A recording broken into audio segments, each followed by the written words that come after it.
Saya Dinda Melisa Putri dengan NIM 123260047.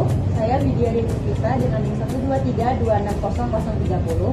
Saya Sanita Adana dengan NIM 123260034. Saya Syifa Meza Fasabila dengan NIM 123260045. Saya Syamsul Fatima dengan NIM 123260045. Saya Firza Roza dengan NIM 123260162. Baik, di sini saya akan menjelaskan tentang model satu kompartemen farmakokinetik. Yang pertama, tubuh dianggap sebagai satu ruang homogen. Yang kedua, obat langsung terdistribusi merata setelah masuk ke sirkulasi. Yang ketiga, tidak ada pemisahan antara plasma dan jaringan. Yang keempat, eliminasi obat terjadi langsung dari kompartemen tunggal atau orde pertama. Yang kelima, cocok untuk obat dengan distribusi cepat, tetapi kurang menggambarkan distribusi yang kompleks. Berdasarkan model interaksi farmakokinetika satu kompartemen, dinyatakan dalam bentuk persamaan diferensial. Untuk persamaan 1, DAP per DT sama dengan KA dikali dalam kurung AA1 ditambah AA2 dikurangi K dikali AP. Untuk persamaan 2, DAA1 per DT sama dengan negatif KA dikali AA1 dikurangi KI dikali AA1 dikali AA2. Untuk persamaan 3, DAA2 per DT sama dengan negatif KA dikali AA2. Persamaan 1 merepresentasikan perubahan jumlah obat pada kompartemen plasma darah terhadap waktu, sementara persamaan 2 dan persamaan 3 merepresentasikan proses penyerapan atau absorpsi obat dari gastrointestinal menuju plasma darah. Pada model ini, KA merupakan parameter laju absorpsi, K merupakan parameter laju eliminasi, dan suku KI AA1 AA2 merupakan suku interaksi yang mempengaruhi proses absorpsi pada jumlah obat yang pertama, yaitu pada kompartemen AA1. Pada model farmakokinetik, dua kompartemen terdiri dari dua bagian, yaitu kompartemen perifer dan juga kompartemen sentral, di mana obat akan masuk pertama kali ke dalam kompartemen sentral setelah obat tersebut terabsorpsi. Dan kemudian akan terjadi distribusi secara reversibel antara kompartemen perifer dan juga kompartemen sentral, di mana eliminasi obat hanya terjadi dari kompartemen sentral, dan kompartemen ini cocok untuk obat dengan distribusi jaringan yang kompleks dan tidak instan. Kompartemen sentral atau plasma darah adalah bagian tubuh yang pertama kali menerima obat setelah obat masuk ke dalam tubuh. Kompartemen ini menjadi pusat awal distribusi obat sebelum obat menyebar ke jaringan lain. Fungsi kompartemen sentral yaitu yang pertama mewakili plasma darah, yaitu menggambarkan darah dan organ yang aliran darahnya cepat seperti jantung dan paru-paru.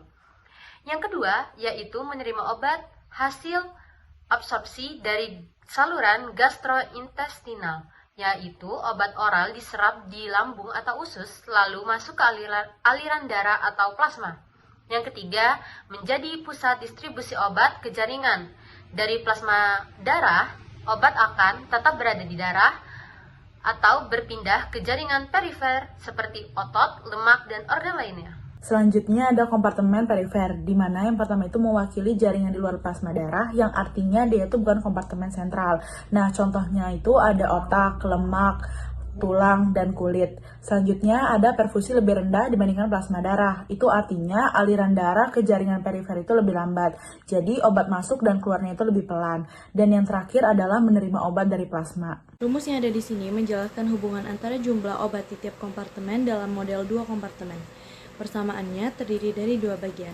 Pada rumus yang pertama dapat dilihat bahwa rumusnya menggambarkan perubahan jumlah obat di kompartemen pusat terhadap waktu.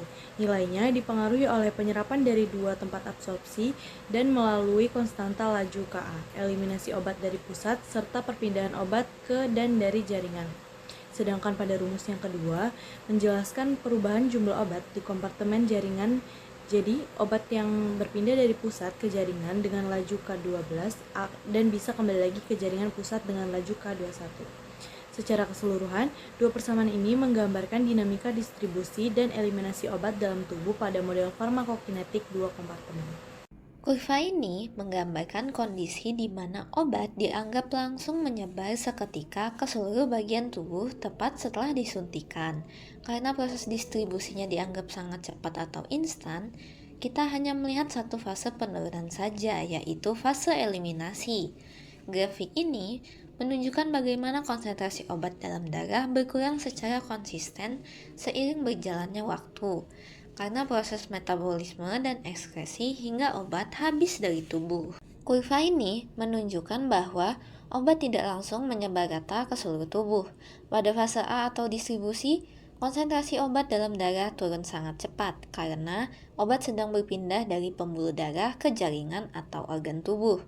Setelah penyebaran merata, masuk ke fase B atau eliminasi, di mana penurunan konsentrasi menjadi lebih landai karena tubuh mulai fokus membuang obat tersebut melalui ginjal atau hati. Perbedaan 1 dan 2, pure distribusi, 1 kompartemen instan dan homogen, 2 kompartemen bertahap sentral reversible perifer. Pure kurva plasma, 1 kompartemen monofasik, 1 garis lurus log, 2 kompartemen bifasik, 2 fase kurva. Pure kerubitan, 1 kompartemen sederhana, 2 kompartemen lebih kompleks.